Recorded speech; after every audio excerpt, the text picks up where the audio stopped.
혹시 혼자 있을 때 갑자기 가슴에 이상 신호가 오면 어떡하지? 이런 생각 해보신 적 있으신가요? 특히 뭐 60대 이상이시거나 홀로 지내는 분들이라면 더 현실적인 걱정일 수 있는데요. 오늘은 저희가 응급의학 또 심장내과 전문의들의 조언, 실제 사례들, 그리고 뭐 119 안심콜 같은 유용한 정보들을 좀 모아봤습니다. 그래서 혼자 있을 때 심장마비 증상이 나타나더라도 생존 확률을 높일 수 있는 그런 구체적인 대비책과 대처법을 자세히 살펴보려고 합니다. 이게 그냥 정보 나열이 아니고요. 실제 생명을 지킬 행동 지침을 명확히 정리해드리는 게 목표입니다. 자, 그럼 이 내용들 한번 같이 깊이 파고들어 볼까요? 여기서 정말 흥미로운 대비책이 하나 있어요. 바로 스마트폰 설정인데요. 네, 이 간단한 조치 하나로 위급 상황에서 생존율을 정말 눈에 띄게 높일 수 있다는 거 혹시 알고 계셨나요?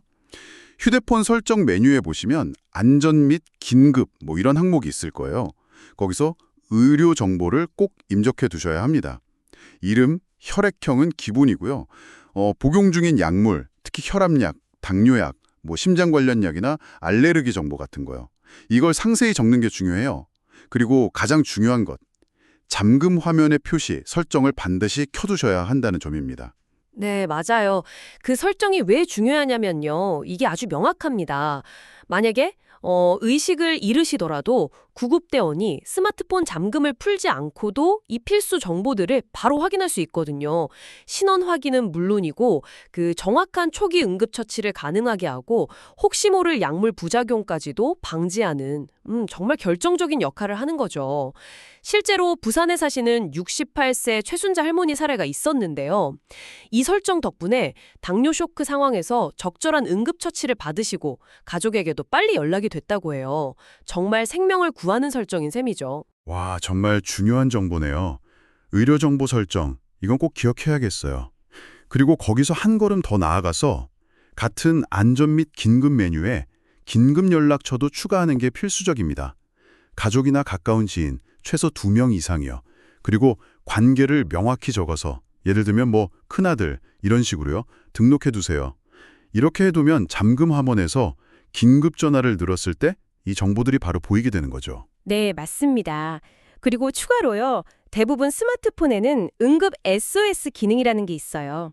아이폰 같은 경우는 측면 버튼이랑 음향 버튼 중 하나를 길게 누르는 방식이고 안드로이드 폰은 보통 전원 버튼을 빠르게 한 5번 정도 누르면 되는데요. 이걸 누르면 설정된 긴급 연락처로 현재 위치 정보랑 같이 구조 요청 메시지가 가고 119 다동 신고 기능도 쓸 수 있습니다. 그러니까 미리 사용법을 좀 알아두시고 자동 신고 기능은 잠깐 꺼둔 상태로 테스트해 보시는 게 좋겠죠. 실제로 71세 박철수 어르신은 이 기능 덕분에 쓰러지신 후에 20분 만에 구조된 사례도 있습니다. 그리고 119 안심콜 서비스라는 것도 아주 유용합니다. 이건 119 안전신고센터 웹사이트에 질병 정보나 보호자 연락처 같은 걸 미리 등록해 두는 건데요.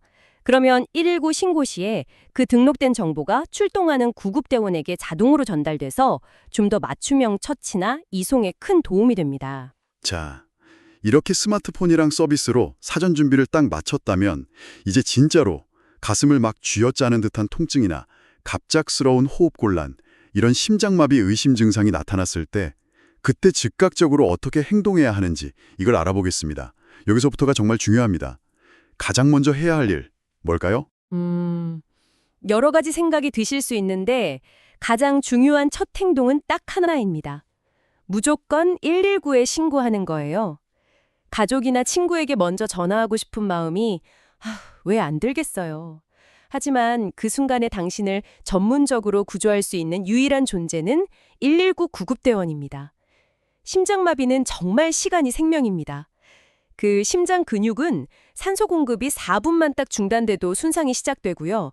10분이 지나면 뇌 손상으로 이어질 수 있거든요. 4분이요? 와, 정말 짧은 시간이네요. 네, 그렇죠. 그럼 119에 전화할 때는 망설이지 말고 핵심을 딱 명확하게 전달해야겠네요. 어떻게 말하는 게 좋을까요? 네, 이렇게 말씀하시는 게 좋습니다.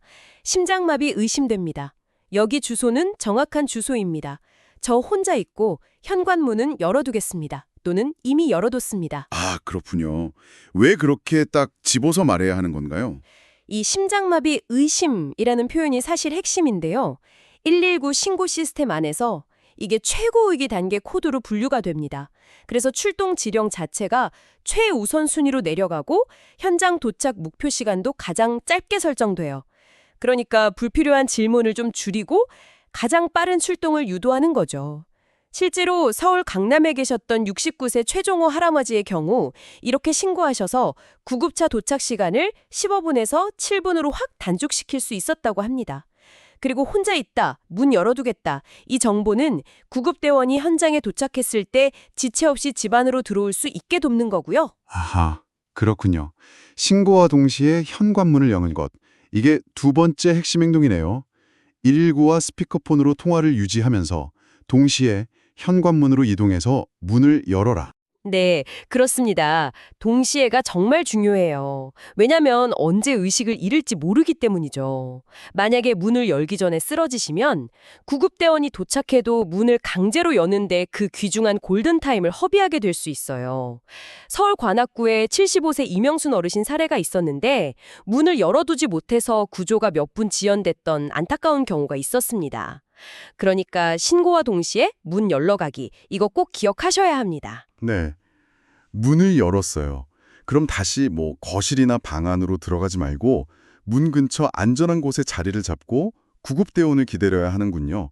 어떤 자세가 가장 좋을까요? 등을 벽이나 의자 등받이 같은 데 기대 앉는 것이 가장 좋습니다. 그래야 가슴이랑 폐가 좀 열려서 호흡이 약간 더 편해지고 심장의 부담도 덜어주거든요. 다리는 쭉 뻗고 꼬지 않도록 주의하시고요. 팔은 무릎이나 몸 옆에 편안하게 그냥 힘 빼고 두시면 됩니다. 그리고 숨은 코로 천천히 한 4초 정도 들이쉬고 입으로 한 6초 정도 길게 내쉬는 복식호흡. 이걸 의식적으로 시도하는 게 도움이 될 수 있어요. 예전에 83세 이정자 할머니는 급한 마음에 무릎 꿇고 상체를 숙였다가 오히려 호흡이 더 힘들어졌어서 위험했던 적이 있다고 해요. 올바른 자세 유지가 중요합니다. 그렇군요. 자세도 중요하고. 그럼 구급차를 기다리는 동안 절대 해서는 안 되는 행동들도 있겠네요. 있습니다. 여기서 많은 분들이 좀 치명적인 실수를 하세요. 첫째는 절대로 물을 마시면 안 됩니다. 의식이 흐려지거나 구토할 경우에 물이 기도로 넘어가서 질식을 유발할 수 있어요. 아주 위험합니다. 둘째, 의사 처방 없이 임의로 약을 복용해서는 안 돼요. 평소 먹던 약이라도 그 상황에서는 혈압을 급격히 떨어뜨리는 등 예상치 못한 부작용을 일으킬 수 있거든요. 물론 의사가 미리 처방해준 니트로글리세린 같은 특정 약은 예외일 수 있습니다만 일반적인 상황에서는 금물입니다. 셋째, 가족이나 지인에게 계속 전화하는 것도 삼가야 합니다. 감정이 격해지면 심장에 더 부담을 줄 수 있고요. 정작 중요한 구급대원의 전화를 놓칠 수도 있어요. 넷째, 옷을 갈아입거나 뭘 챙기려고 움직이지 마세요. 그냥 가만히 계시는 게 심장 부담을 최소화하는 최선의 방법입니다. 아, 그리고 있잖아요. 가끔 인터넷 같은 데 보면 강하게 기침을 막 반복하면 심장마비를 이겨낼 수 있다. 이런 이야기도 돌던데요. 그건 어떤가요? 아, 그거요. 그거는 의학적 근거가 전혀 없는 아주 위험한 속설입니다. 미국 심장학회 같은 권위 있는 곳에서도 기침요법은 전혀 권장하지 않고요. 오히려 상태를 악화시킬 수도 있다고 경고합니다. 절대 따라하시면 안 돼요. 가장 중요한 건 신속하게 도움을 요청하는 거고요.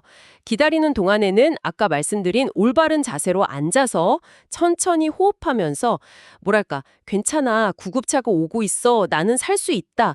이렇게 스스로를 좀 안심시키는 긍정적인 생각을 하는 것이 실제 심리적 또 신체적 안정에 도움이 됩니다. 네, 오늘 정말 중요한 생존 지침들을 쭉 짚어봤습니다.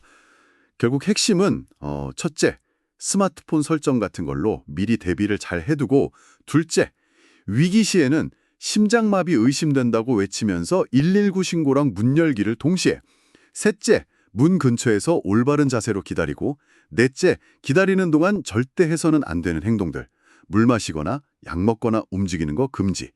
다섯째, 잘못된 속설, 특히 그 기침요법 같은 거 절대 믿지 않기.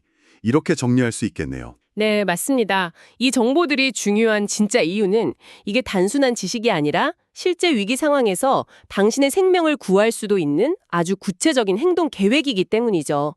준비된 사람은 분명히 위기 속에서도 더 나은 결과를 맞이할 가능성이 높습니다. 오늘 말씀드린 것 외에도 평소에 이웃하고 비상시에 서로 좀 도와주기로 약속을 해둔다거나 비상약품이나 연락처를 담은 작은 생존 파우치 같은 걸 준비해두는 것도 좋은 추가 대비책이 될 수 있겠고요. 자, 이 모든 정보를 들으신 여러분, 오늘 당장 당신의 안전을 위해 실천할 수 있는 작은 한 가지는 무엇일까요? 어쩌면 지금 바로 스마트폰을 꺼내서 의료 정보나 긴급 연락처를 확인하고 설정하는 것일 수도 있겠네요. 그리고 주변의 소중한 분들에게도 오늘 저희가 나눈 이야기 꼭 공유해 주십시오. 당신의 작은 관심과 실천이 정말 생명을 살리는 결정적인 순간을 만들 수 있습니다.